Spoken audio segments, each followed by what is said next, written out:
Hello friends, ये question है JEE 2017 का। अभी हम इसको सॉल्व करेंगे,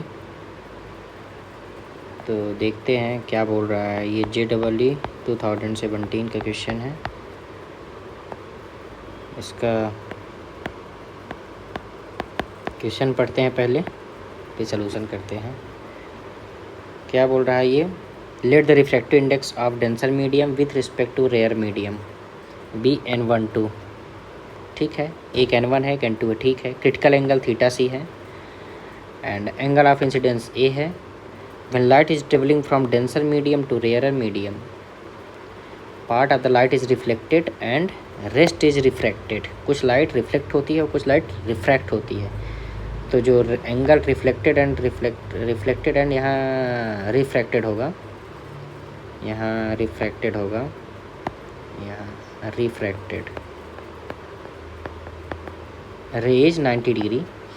फाइंड द एंगल ए निकालना है। तो इसका डायग्राम अगर हम बनाएंगे तो एक बार देख लेते हैं, मैं बना देता हूँ तो आपको समझ में आएगा। इसका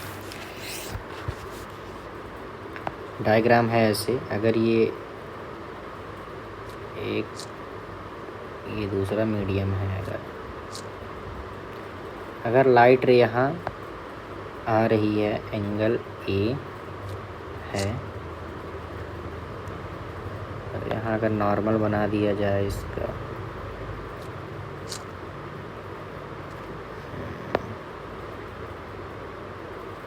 ये नॉर्मल है, ये एंगल आर होगा। और कुछ लाइट ये क्या हो रहा है, ये एक्चुअली में ये है क्या मीडियम, ये डेंसर है। अगर ये डेंसर है और ये रेयरर मीडियम है, लाइट अवे फ्रॉम नॉर्मल हो जाएगी, मीडियम रेयरर होगा तो ये ऐसे हो जाएगी, कुछ ऐसे ले लेते हैं। और ये बोल रहा है 90 डिग्री है, ये एंगल बोल रहा ए है। अगर ये एंगल है तो ये भी ए होगा क्योंकि रिफ्लेक्शन है। ठीक, ये एंगल हमने आर मान लिया, रिफ्रैक्टेड रे, और ये ए दोनों, ये रिफ्लेक्शन है। ठीक है, अब देखते हैं।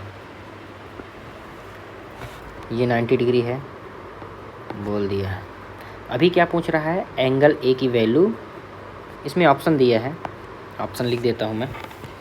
ऑप्शन दिया हुआ है, ऑप्शन ए अगर ले लोगे तो ऑप्शन ए है 1/cos इनवर्स साइन थीटा सी।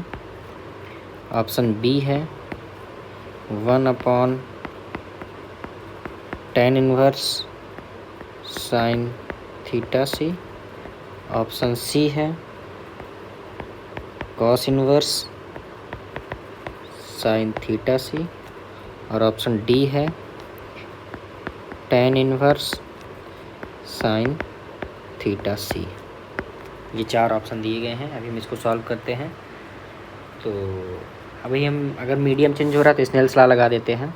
इसको आप क्वेश्चन यहाँ करते हैं तो क्या हो जाएगा, μ1 n फॉर्म में लिया गया है ना, N12 ये, तो हम n ले लेते हैं। तो यहाँ ले लेते हैं, क्या आ जाएगा, N1 साइन I कितना है, A है, equal to N2 sign R। ठीक है, और R इक्वल टू क्या हो जाएगा यहाँ, अगर यहाँ देखेंगे A + 90 + R इक्वल टू 180। ठीक है, तो R इक्वल टू क्या हो जाएगा, 90 - A। ये हो जाएगा N1 sine A equal to N2 sine 90 - A। Sine 90 - cos A हो जाएगा, तो N1 sine A equal to N2 cos A। तो N2/N1 हो जाएगा sine A/cos A equal to tan A के बराबर। इसको हम पहला नंबर इक्वेशन लिख सकते हैं। ठीक है, अभी हम दूसरा चीज़ देखते हैं। हमको ये पता है कि साइन थीटा सी, क्रिटिकल एंगल में अगर चले जाएँ तो N2/N1 हो जाएगा, और N2/N1 की वैल्यू ये है, तो यहाँ क्या लिख सकते हैं हम, sine theta C equal to tan A। तो A की वैल्यू कितना आ जाएगी, देखिए tan inverse sine theta C, यही पूछा है ये।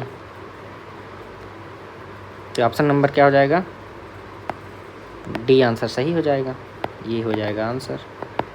ये थोड़ा कंफ्यूजिंग है क्योंकि इसको ध्यान से एक बार आप देख लेना, क्योंकि थोड़ा यहाँ अगर हम रिवाइज कर दिए ये एंगल आई हो जाएगा, ये आई है, ये रिफ्लेक्शन हो गया और ये रिफ्रैक्शन हो गया, ये 90 डिग्री दिया है यहाँ पर। तो उससे ये पहले हम क्या लिखे, नेशनल क्लास tan A के फॉर्म में ला दिए, N2/N1 साइन अपॉन कॉस हो गया, ये 90 - A है, यहाँ कॉस हो जाएगा, tan A आ गया, इसको साइन थीटा, क्रिटिकल एंगल क्या होता है N2/N1, साइन थीटा सी कितना हो जाए tan अल्फ़ा, ए कितना निकल आया tan इनवर्स साइन थीटा सी। तो ऑप्शन नंबर डी सही था। चलिए मिलते हैं अगले क्वेश्चन में। ये बहुत अच्छा क्वेश्चन था, हालांकि सलूशन इसका सिंपल है लेकिन क्वेश्चन समझना थोड़ा हार्ड है इसका। चलिए, थैंक यू।